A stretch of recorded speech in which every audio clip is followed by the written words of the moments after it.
Assalamualaikum warahmatullahi wabarakatuh. Masih bersama Rifki Sastra Perwata Channel. Creepy Storytelling. Berikut adalah video 5 cerita horor paling populer anak 90-an. Masa kecil generasi 90-an memang penuh cerita. Baik itu persahabatan, cinta, permainan, bahkan cerita misteri atau cerita horor.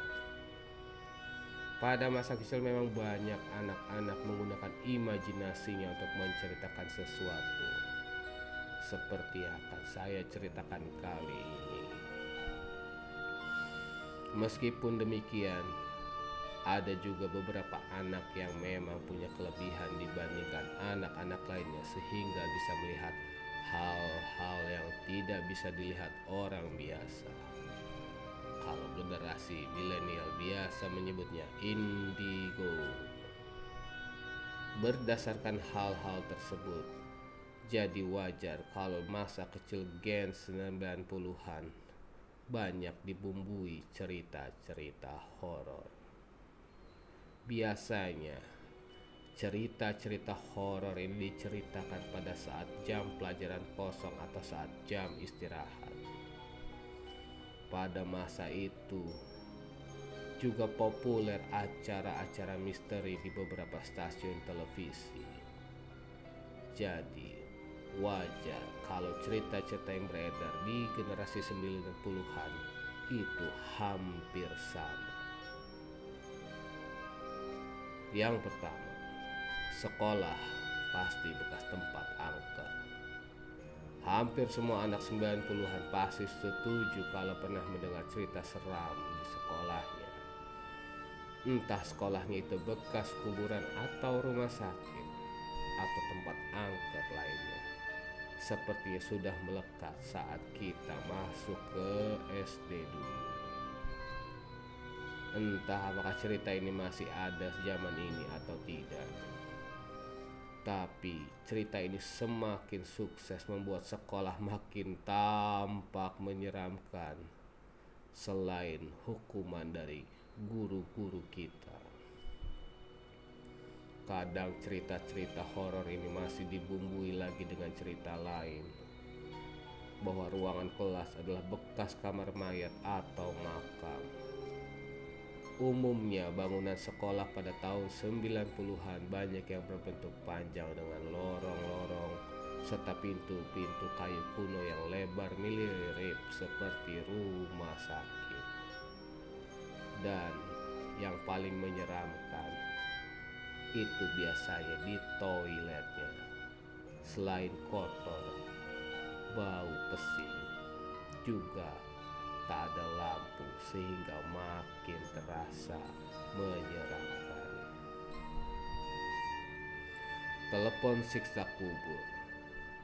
Generasi 90-an pasti pernah tahu nomor telepon yang dipakai atau disebarluaskan adalah telepon yang berasal dari neraka. Ketika kamu mencoba mendialnya atau memencetnya, menghubungi nomor tersebut, akan terdengar seperti orang-orang yang disiksa.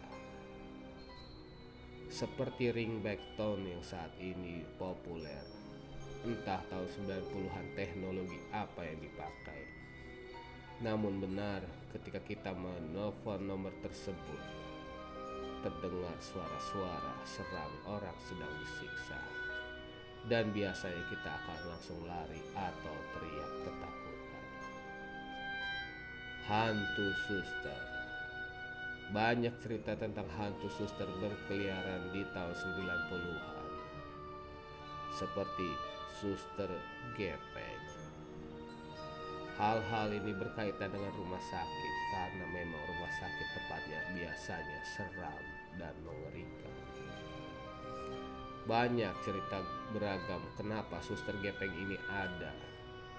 Tapi yang paling populer adalah karena suster itu meninggal tertimpa batu besar ketika rumah sakit tempatnya bekerja sedang renovasi.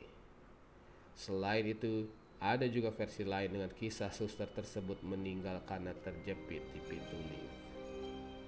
Mungkin mirip-mirip dengan cerita suster ngesot atau Mister Gepeng. Memang tahun 90-an adalah tahun yang menyenangkan buat saya.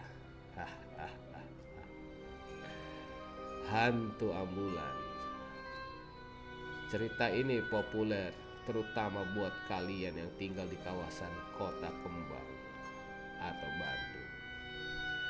Cerita ini muncul ketika mobil ambulans ini mengangkut jenazah sebuah keluarga di Bandung, dan ternyata mobil itu bisa berpindah ke rumah keluarga yang dibawa itu dan tanpa ada yang mengemudikannya. Ini ada di Jalan Bahu Reksa. Kisah ini dijadikan film pada tahun 2008.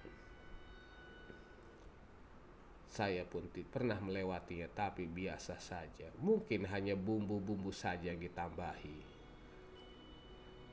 Rumah angker. Terkadang kita menjumpai bangunan kosong di sekitar kita, baik di sekolah ataupun rumah.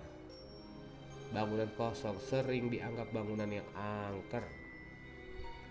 Kalian pasti pernah saat main bersama teman-teman melewati rumah kosong, pasti selalu ada cerita aneh. Seperti kisah populer di Jakarta di kalangan generasi 90-an adalah Rumah Pondok Indah. Rumah Pondok Indah merupakan kisah rumah kosong di kawasan elit Pondok Indah yang memang dikenal angker. Bahkan sampai ada cerita tukang nasi goreng yang mengantarkan pesanan ke rumah tersebut hilang sampai sekarang.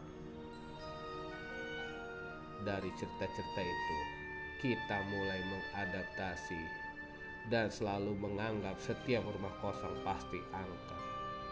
Mulai ada cerita penampakan, suara-suara, sehingga ada orang-orang yang sangat mempercayai cerita-cerita rumah angker ini. Namun untuk kamu generasi milenial, cerita ini pasti tidak horor. Yang paling horor yaitu cerita kamu generasi milenial yang diputuskan oleh pacarnya ketika sedang sayang-sayangnya. Saya Rifki Sastra Perwata, pernah bersekolah di SLTP Perguruan Cikini, yang dulu pernah jadi ada kejadian pengeboman ketika Soekarno sedang berkunjung di era 80-an. Pernah bersekolah di SMA 77 Jakarta Cempaka Putih, yang dijadikan syuting film seram. Dan saya lulus dari SMA 5 Bandung, di mana hantu Nancy berada. Saya Rifki kembali mengucapkan, sekolah memang menyeramkan, namun penuh dengan cerita suka, cinta, ilmu, dan persahabatan. Wassalamualaikum warahmatullahi wabarakatuh.